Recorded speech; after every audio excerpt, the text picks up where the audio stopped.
We've got breaking news we're going to get to here. The president just speaking a short time ago on these documents, the new round of illegal top secret documents taken from the White House showing up. And, there's a bunch of conspiracy theories floating around outside from people I trust saying, wait a second, I'm just going to throw this out there. You guys tell me in the chat if you think that this is maybe the case, the conspiracy theory. But conspiracy theories, it's a 6-month spoiler alert. So I'm saying, was he set up? Some people I trust, some really interesting people I trust saying, was he set up? Were documents placed? Are they trying to get rid of him? Of Biden? Are Democrats trying to get rid of him in order to move him out of the way? They do not want this guy running in 2024. If that's the case, though, the mainstream media did not get the memo because they are all in on this is not the big same. Deal. This is not what Trump did. We're going to show you a little bit about that later. They're all like, oh, Trump took this many, but Biden only took this many. And Trump, this was top secret, but these are only top secret. These are medium top secret. These are medium rare. It's hilarious. Just excusing it away, everything they can say that just it minimizes his and maximizes Trump's. Yeah. Okay, but can we just play that out a little? David, stay with us. No, give me David back. Yeah, thank you. Don't take him away. Yeah. Give him back. I do what I want. Okay. Sorry. But if that's true, and we would have 2 most recent presidents under investigation, is that better? Would we have a more cohesive nation? Would that be healing? Well, not at all. No. Healing. I don't. But the idea is that we're going to heal from these guys and get somebody that's different. Or that we can coalesce. Who are you going to get? Gavin Newsom in his place? That's what I think. What I feel is if people would look at this okay, here is a moment where we've got the common enemy. They're all doing the same thing. And we're all standing on one side or the other where it's why don't we all unite against this common enemy that is doing the same thing? They're all lying to us. They're all doing the same things. It's not one party or the other. And it is a moment of unity, I feel, but I don't think people grasp that because they're so busy trying to choose their side. Right, because it's Democrat or Republican. And if you step back and you say, wait a second, both of these parties are corrupt, and you understand why 100 million Americans don't vote for either party because they know they're corrupt. They're smart enough to realize these guys are all clowns, save a few of them. You got a few little gems, diamonds in the rough, but mostly they're all clowns. And so then it's another layer. It's like 3D chess, right? Because then what's the layer below that? Well, it's the deep state. It's the permanent Washington, D.C. that is the real enemy here, right? It's the permanent entrenched government that is there, that's unelected and stays there for 30 years. That's who's running the show. That's who's really running everything. And we know that. It's the unelected globalists that are running everything. So let's talk about these Biden documents because holy smokes.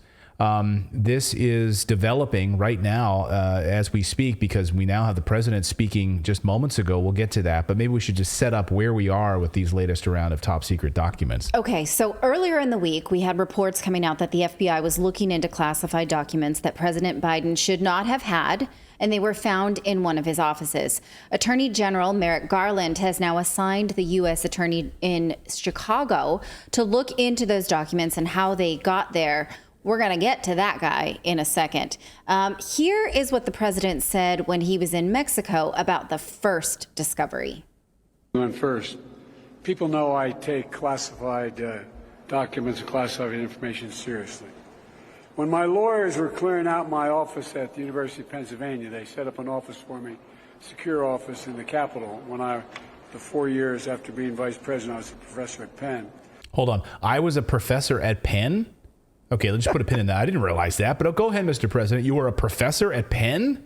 They found some documents in a box, a locked cabinet, or at least a closet.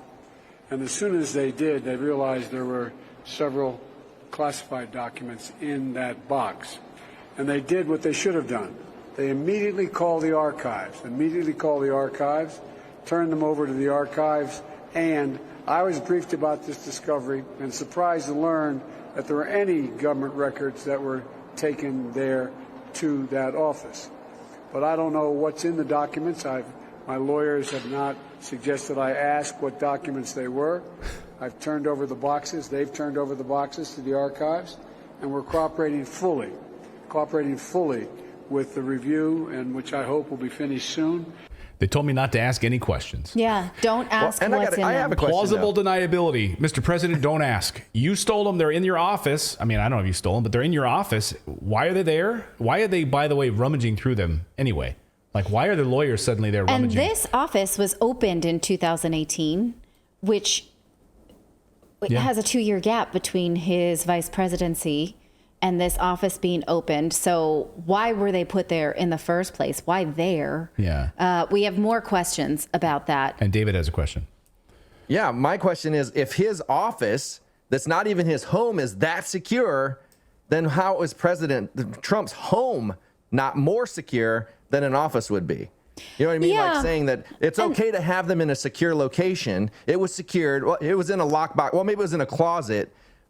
You know, which is the same scenario as Trump. Like, why is it any worse or any better that his was in an office and not the president? Right, Trump? and here's we know something how secure those places I are. keep coming around to is like, why can't the U.S. have a filing system for what's classified? If it's classified, let's put an A and then a B and then like put where A and B are.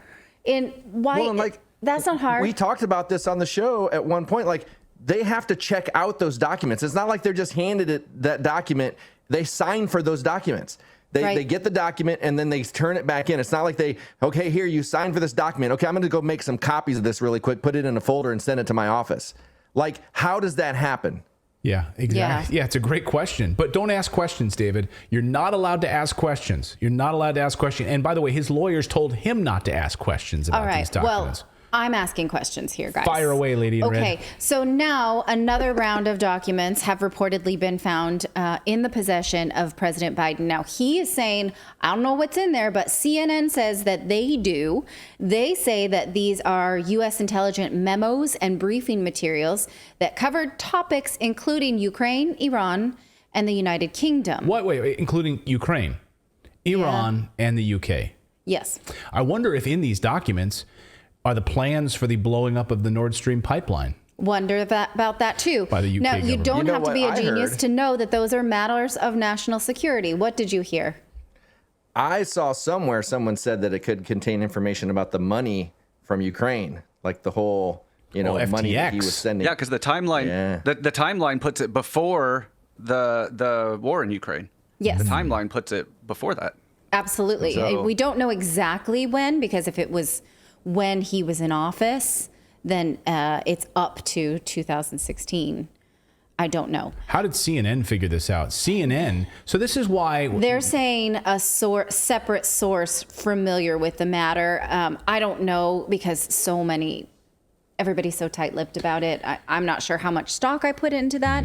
But I don't know that CNN clearly does not want this to be bad. We're going to show you that in a second. Now, here's what the president's counsel released just a few hours ago. This is from Richard Sauber, and he's saying that we are completely, cooperating. He lays out what they've been doing in the second paragraph. That's where I'm going to start. Following the discovery of government documents at the Penn Biden Center in November of 2022, and coordinating closely with the Department of Justice, the president's lawyers have searched the president's Wilmington and Rehoboth Beach residence in Delaware, the other location where files from his vice presidential office might have been shipped in the course of the 2017 transition. The lawyers completed that review just last night. That means Wednesday. During the review, the lawyers did discover, among personal and political papers, a small number of additional Obama-Biden administration records with classified markings. All but one of these documents were found in storage space in the president's Wilmington garage. Just chilling out in the garage, you guys. Oh, okay. One document consisted of one page that was discovered among stored materials in adjacent rooms. No documents at the Rehoboth Beach residence.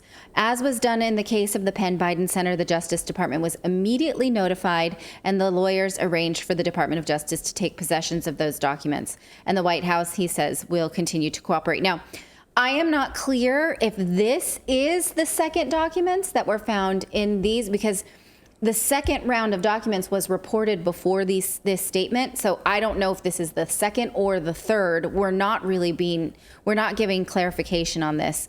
But remember that in August, when we went down the timeline of what the Justice Department did with Trump's lawyers to get classified documents, there was something similar. The lawyers, asked some questions, were asked questions. The lawyers did a search, and then they signed an affidavit that this was all they found.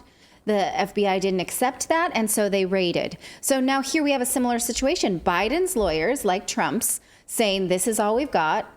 And so is that it for President Biden when that wasn't it for President Trump? Or do they have a reason to believe that they need to maybe do a raid? This is a reasonable question. Does the FBI just take their word for it? One guy's and not the others. I want to, you know how you have the little bill that sits on Capitol Hill and tells you like how a bill goes in to become a law? I want to know the path that the top secret document takes to end up in a president's garage. Yeah. Right. Like, wouldn't you want to know back there with like the baseballs and right? Yeah, Right. the old baseball mitts and the lawnmower. Well, they're like brushing it looking off through and like, documents this is classified. Oh, there's grandma's wedding, certificate. I was looking for that. And then, there's documents about how we, staged a coup in Venezuela. We didn't mean to have that. Oh, here's a document about the puppet government we installed in Ukraine. Oh, I should probably put that over there with the baseballs and the footballs. But why? And somebody wrote a cheesecake recipe on the back of it. Cheesecake. But, you got to think about it, though. I'm sorry, if all of this stuff is happening to Trump, right, and all of this raid is happening, all of these classified documents, there's, a national uproar from the media about Trump's documents, you would think you would perhaps get your own house in order, right? Like, hey, we've got 5 houses, one in Wilmington, one in Rehoboth. We got an office in Philly. Can you go and check, make sure I didn't inadvertently grab any documents, and maybe we should rectify that? You would think that the Clintons are doing that the Obamas are doing that, that President... In the same way that Facebook and YouTube and Twitch and TikTok are all right now, like going through and probably like burning and, destroying documents. Yes. So, just because they've seen what happened to Twitter. The Bushes, they should be doing that. All of them most likely are going to say, let's double, triple check. It doesn't inspire very much confidence as an American that these documents are well kept in a good order. They might need to look into a little something called the Dewey Decimal System. Now, let's go back to how the media, though, is spinning this, because CBS News is reporting that the president's lawyers found these documents in November. And right away, the media is telling us he didn't mean it, he doesn't know he was there, and don't even try to compare this with Trump. Now, here's something that I just found interesting on Twitter, because the day the story broke on Tuesday, Andrea Mitchell, who is a senior political correspondent at NBC News, puts this tweet out right away on Tuesday. I interviewed Joe Biden in his office at the Penn Biden Center, where his lawyers say they found a small number of classified documents. As far as we know, very different from Trump, hiding and withholding hundreds of documents despite requests and subpoenas, but GOP is pouncing. Now, would you think from this that she's on this story, that she's interviewing him, that she maybe had seen the facilities? This confused me because Tuesday is when the president was in Mexico. And so when did this happen? I actually did respond to this on Twitter and say, when did this happen? Because he was in Mexico on Tuesday. Are you saying that you interviewed him at a different time? Because you're drawing a conclusion that this is different from Trump. And I had one sleuth Twitter follower who said, no, actually, this is from 2018. They found me this tweet from 2018 when the Penn Biden Center was opening, and she interviewed him 5 years ago. And so that's a very disingenuous tweet for her to say, I interviewed him in this place where documents were found. She's not saying she did it today, but she's leading us to believe that she's on this story and that we absolutely should not draw the conclusion about President Trump. That's garbage. Yeah, she's using a photo from 5 years ago. 5 years ago. And in fact, you can find, I did go back, I scrolled all the way through and found this original tweet in 2018. Here she is in the dress and him standing in the same place that was in her original tweet when she told us that she had seen this place and that there's nothing to see. She's drawing this conclusion. Dirty. Well, and just that camera alone tells me it's more than, several years that's ago. an old okay. school See, camera. you're on that one. Now, CNN takes this one step further with this graphic, and this, like the journalism student, Natalie, is screaming, this is not the job of the media. They made this graphic to let us know how these are two distinct cases. One guy's smiling and happy and innocent. The other one looks very suspect and untrustworthy and is scowling, side-by-side comparison. There's just a couple, maybe a dozen or so documents. Some are top secret and some are just classified because it's fun to use a self-inking stamp. And they're cooperating, and it's the lawyers that found the archives and alerted. In fact, and that's just Trump's so lawyers did alert about certain things when they were asked. They cooperated to an extent, obviously not to the fullest extent, because the raid produced extra documents. And some are also making the distinction that one person in previous office had the power to declassify materials and one person did not. We're going to get to that in a second. Can we play this breaking news? Our guy ended 60 lives, and this guy ended 12. This guy used a knife, and this guy used a spoon. Right. You still ended lives. It doesn't freaking matter. Yeah, and this is clear partisan journalism here, just like letting you know the conclusion you should draw. So before we go on, I do want to play this, Philip, because this is from just a few minutes ago. This was at 10:50. So this was a little earlier today, actually. Sorry, this is a little earlier today. Biden responding directly now to the second or third batch of papers that have been found. So where we are in the story, let's play this. Take a listen. Okay. Classified material next to your Corvette. What were you thinking? Let me, I'm going to get a chance to speak on all this, God willing, soon. But as I said earlier this week, people, and by the way, my Corvette's in a locked garage. Okay? So it's not like you're sitting out in the street. So but anyway. Was in a locked garage. Yes, as well as my Corvette. But as I said earlier this week, people know I take classified documents and classified materials seriously. I also said we're cooperating fully and completely with the Justice Department's review. As part of that process, my lawyers reviewed other places where documents from my time as vice president were stored, and they finished the review last night. They discovered a small number of documents of classified markings in storage areas in file cabinets in my home and my personal library.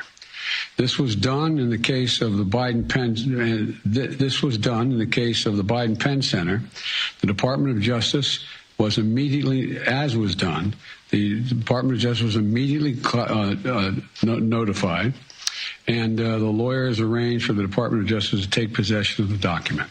So we're going to see all this unfold. I'm confident. Thank you very much.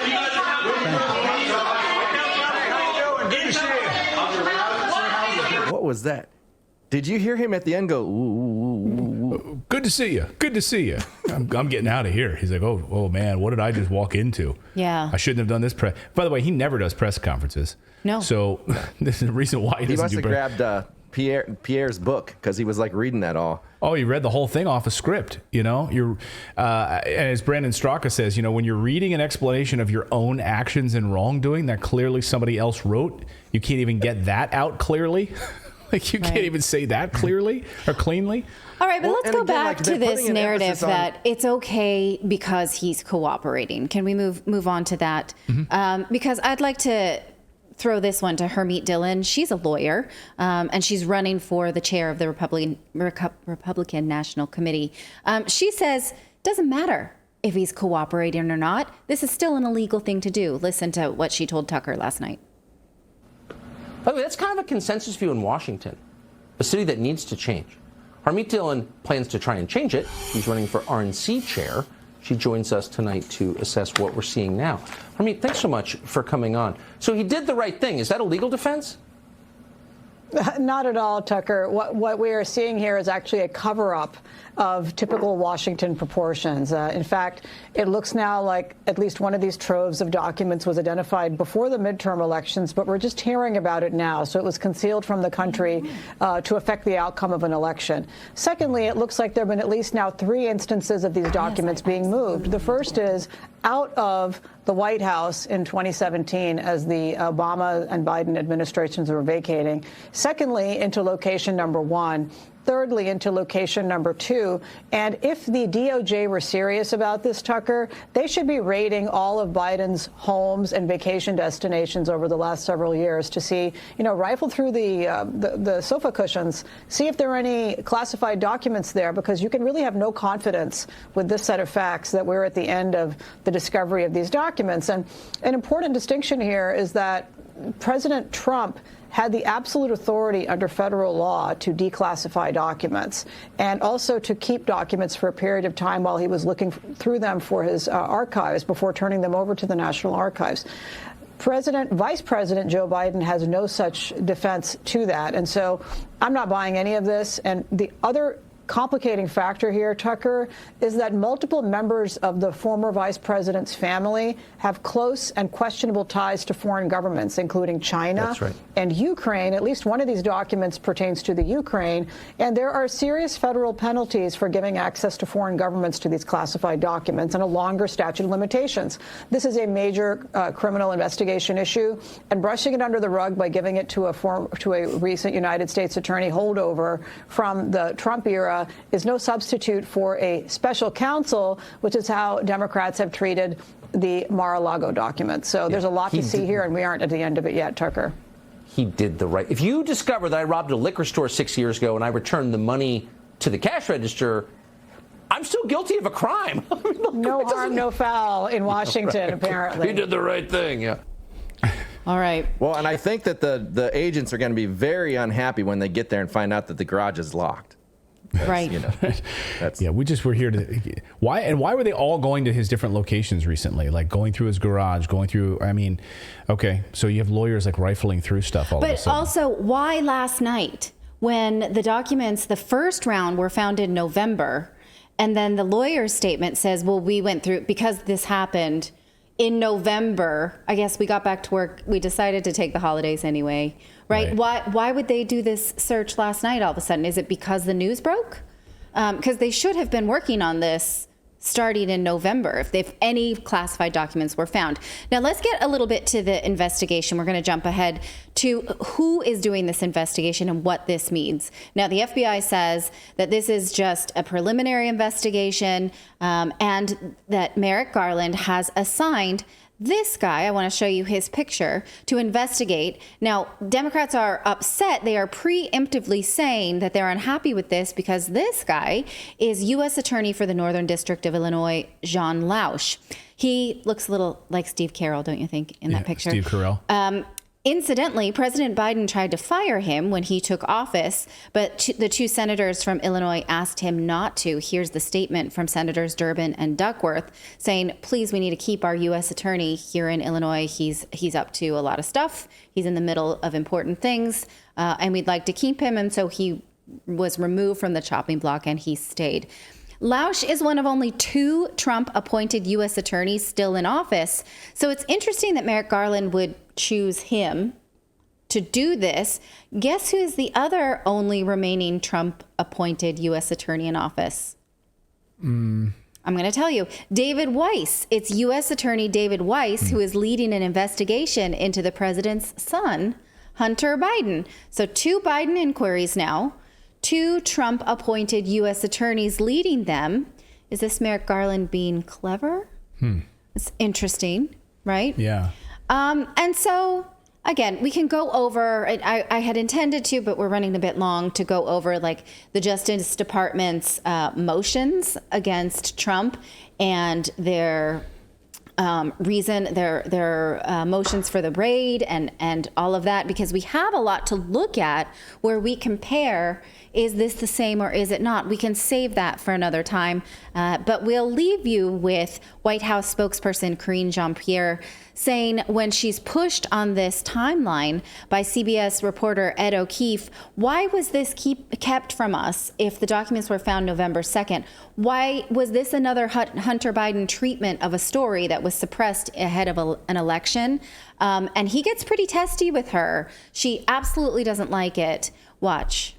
On these documents, how could anyone be that irresponsible? Isn't that what this president says about mishandling classified documents? The president spoke to this personally. He spoke to this personally. He believes that classified documents and information should be taken seriously. He takes them seriously, and he was surprised to learn by any records had been. I disagree. Okay, that was the one with Peter Ducey. I didn't mean to say it that way. Came out wrong. Do we have another one? Yes, that one. Let's do this one with Ed O'Keefe. I'm sorry, they were in the wrong order. On the documents case, again, you've laid out that the president's lawyers and the special counsel are dealing with the legal side of this. You've now laid out that you have not had a conversation with the president about this. But this was reported Monday. It happened in November. Are you aware of any conversation in the West Wing among others, people other than the president, about disclosing this once it was discovered? What I can say is I was asked by your colleague if we talked about the documents themselves. The president said he does not know what was in them, right? But also just wanted to clear that up. I understand you guys are going to have a lot of questions on this. I get that. I know you guys are going to have a lot of questions on process and specifics. And what I can tell you is that I'm not going to go beyond what the president laid out. I'm not going to go beyond what my White House counsel colleagues have stated. I would refer you to them for any other specifics or additional information. I want to be prudent here. I want to make sure that we do this in the appropriate way. We're going to ask them because that's our job. I understand, and my job is to answer your questions. So here we go. Let's go. We asked this is because on day 2 of this administration, when he swore all of you in, the president said, quote, "I'm going to make mistakes. When I make them, I'll acknowledge them, and I'll tell you, and I'll need your help to help me correct them." So you're the one here talking to us about this. That's why we're asking you. So let's just remember that. When he was asked yesterday, Ed, we don't need to have this. We work very well together. We don't need to have this kind of confrontation. Ask your question, and I will answer them the best that I can. Part of the reason we're laying that out is because you're laying out your part of the job. We're laying out our part of the job. I know, but I'm just saying that we don't need to have contention. You don't need to be contentious with me here, Ed. The president was asked yesterday, but did not answer this part of the question.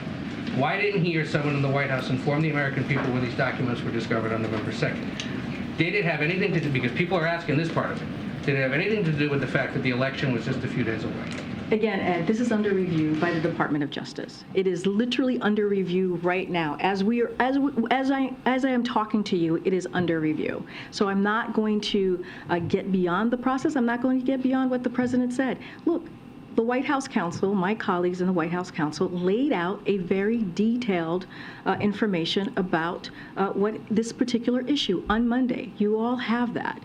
I'm just not going to get beyond that. The Department of Justice is independent, as you know. They're doing a review, and I want to be prudent here. And it would be more appropriate. It would be more appropriate for my colleagues in the White House counsel's office to address this. Then we welcome them to the briefing room, and we hope they can come soon to discuss this. But there's another thing. There was nothing stopping the President of the United States from disclosing the discovery of these classified documents in his former office before it was under Justice Department review. What I can tell you right now is what the president is share with you what the president said to all of you. So the question is November 2nd. Why didn't we learn about this before the election? Yeah. That's the question. No, these are super appropriate questions. And you can tell that she is just thrown by being asked them to someone. She's like, oh, we usually work so well together. You usually don't hurt my feelings. Yeah, you're you CBS. Usually don't hurt me. You're CBS. You're just a mouthpiece of the intelligence state. So you see all the 60 Minutes pieces over the past 6 months. They're all shill pieces for our Biden White House. We don't have to fight like this. You don't have to be contentious with me. Yeah, but I don't understand, because I thought she was perfectly clear. Like, I thought that she was perfectly clear with what she said. Like she said, I got it. So if you guys didn't get it, I guess Oh. I want to be perfectly clear. I think we've been perfectly clear. The president was perfectly clear. Yeah, and as people are pointing out here in the chat, it's not under review. Like it wasn't. What do you mean it's under review? So there was a period where it wasn't under review. You could have told us about this. You could have let us know this. Right. Yeah. Good point. Thank you so much for watching this segment here at Redacted. We are live every day at 4 p.m. Eastern Time, trying to share the stories that the mainstream media will not cover. You should also come over and join our community of Redacted Rebels over at Redacted.inc. That's our private locals community where we can share exclusive content that we simply cannot share here on YouTube. Come over and join the rebellion together right now by going to Redacted.inc. We'll see you next time.